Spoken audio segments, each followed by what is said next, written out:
Illegal turning at illegal parking ang dalawa sa pinakamadalas sa traffic violations noong nakaraang taon ayon sa MMDA. Pagtitiyak ng ahensya, paiigtingin pa rin ang panghuhuli sa mga traffic violator. Balitang hatid ni Von Aquino. Minsan na raw natiketa ng delivery truck driver na si Lawrence dahil sa attended illegal parking. Pag yung mga customers is gaya nito, walang maayos na parking para sa mga deliver, ganito lang po, talagang nakaano lang po kami dito sa kalsada, nakapark. Tsamba, kung may mga mangulit. Swerving naman daw ang naging violation ng taxi driver na si Bong. Talagang kasama sa trabaho yan eh. Kasama sa trabaho. Pero konting ingat lang.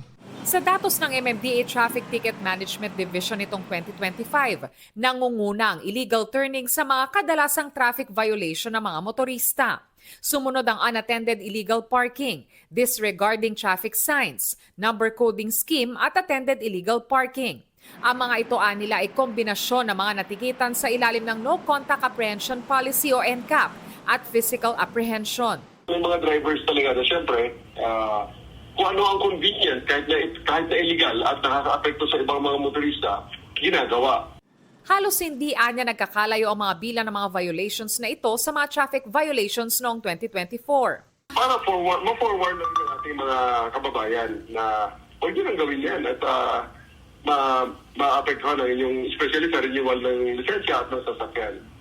Batid naman daw ng MMDA na mga traffic violations ay nangyayari talaga sinasadya man o hindi. Pero paalala nila, ang pagmamaneho ay may kaakibat na responsibilidad para sa kaligtasan ng lahat.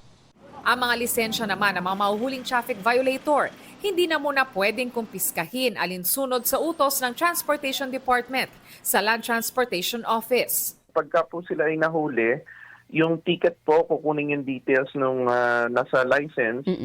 Then sa i-encode po doon yan pagbalik po sa nila sa, for example sa amin sa Central Office, para ho mai-alert online yung pinaka-details nila. Mula sa dating 15 calendar days, 15 working days na ang inilaan para maresolba ang mga kaso. Ibig sabihin, hindi nakasama sa bilang ng araw yung mga holiday at weekend. Kung di maayos ang kanilang kaso sa loob ng 15 working days, saka lang babawiin ang lisensya o kaya ipapatawan ng automatic suspension. Ang bagong pulisiyang yan, plano raw questionin ng isang mambabatas.